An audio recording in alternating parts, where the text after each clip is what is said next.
Today I'll tell you a short story that shows the limitations of the scientific method of getting knowledge and the 4 defects that impede our ability to acquire knowledge about the natural world and the absolute truth.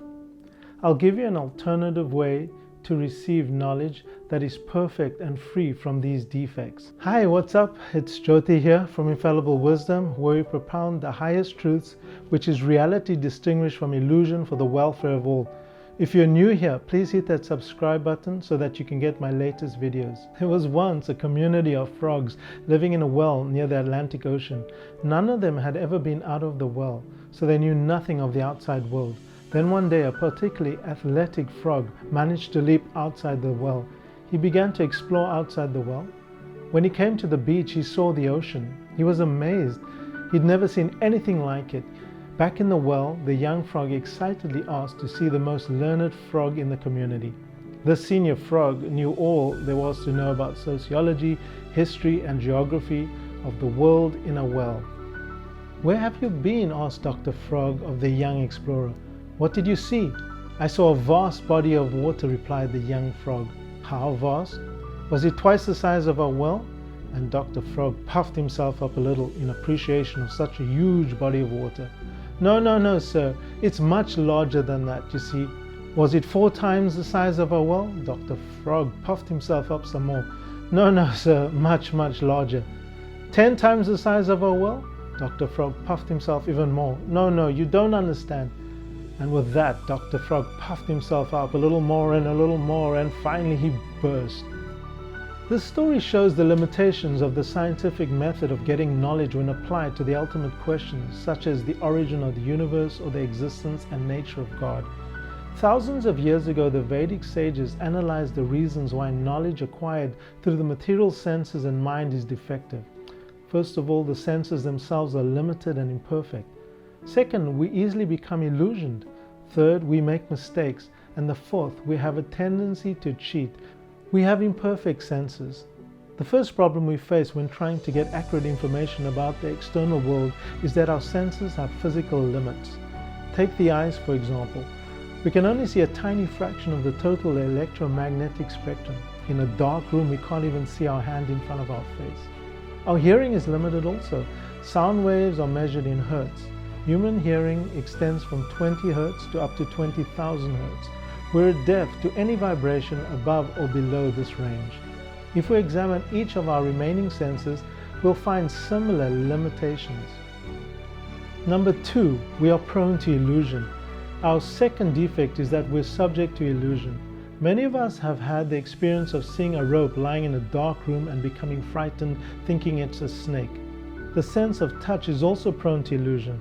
If our hand has been warmed nicely, warm water feels cool. If your hand has been cooled, cool water feels warm. So we can perceive the same water as simultaneously cool and warm. Number 3, we all make mistakes. The difficulty with sense perception is that we all make mistakes. Dr. Gregory, a brain specialist from Bristol, says, "Science, with all its dramatic success, has from the beginning also generated wildly incorrect accounts.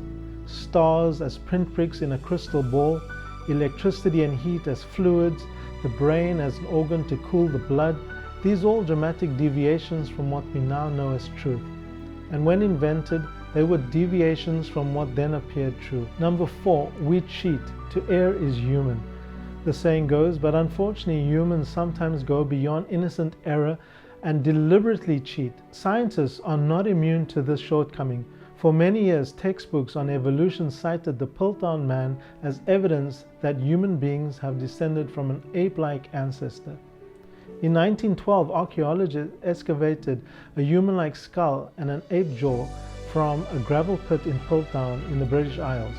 The bones were said to be part of the same creature, which was reconstructed in full and placed in the British Museum as an example of transitional phase between ancient ape and modern man. But in 1953, investigators discovered that the jawbone of the Piltdown man was actually of a very recent origin and had simply been stained to look like a fossil. Also, someone had filed the teeth down to change the appearance. In other words, the Piltdown man was a fraud, engineered by one of the original discoverers. Taking all this into consideration, we should be doubtful about the picture of the universe given to us by natural science. What to speak of the ideas about ultimate questions like the origin of life and the existence of God? Does this mean that we can never hope for such answers to such questions? No, but it does mean that we have to find another method to getting them. According to the Vedic literature, the way to receive perfect knowledge about such ultimate questions is called Avaroha Pantha, the descending path of knowledge. It stands in contrast to the ascending path of material science, the method of speculative research with the imperfect mind and senses. As we have seen, this ascending path can never lead to certain knowledge, but on the descending path we accept knowledge from a perfect source, one beyond the 4 defects. Only in this way can we overcome these impediments and attain higher knowledge. Consider the predicament of a man who doesn't know who his father is because the father left home before he was born. How can the son know his father's identity for sure? One alternative would be for the son to personally interview millions of men around the world. Obviously a totally foolish endeavor. Another way is for the man to approach his mother and ask, "Who is my father?" This method is the only logical way of finding the truth. The problem is finding a source of perfect knowledge, a source not subject to the 4 defects. Such a source is especially needed when we are searching for answers to questions about the origin of life and matter or the existence and nature of God. In other words, the absolute truth. The Vedic literature is a source of perfect knowledge about the absolute truth. Obviously, some faith is needed to begin the process of realizing the truth in Vedic knowledge, a process known as Bhakti Yoga or devotional service. But this faith is no different from the faith of a first-year chemistry student. He can't be sure that the experiments will work or that the information in the textbooks is accurate. But he has faith in the professor, an expert in chemistry, and in those who have gone before him. In the same way, when someone takes up devotional service, he comes under the guidance of a spiritual master, an expert in devotional service who teaches the knowledge contained in the Vedic literature and who is personally realizing absolute truth.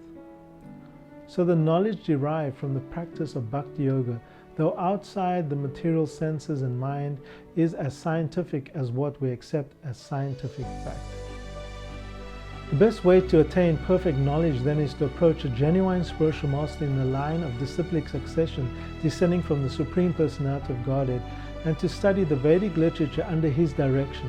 The Bhagavad Gita advises, just try to learn the truth by approaching a spiritual master. Inquire from him submissively and render service unto him.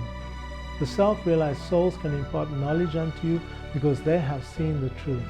So by accepting the transcendental knowledge that comes down through a chain of pure self-realized persons, we can rise above the defects of the material mind and senses and reach a scientific understanding of the absolute truth.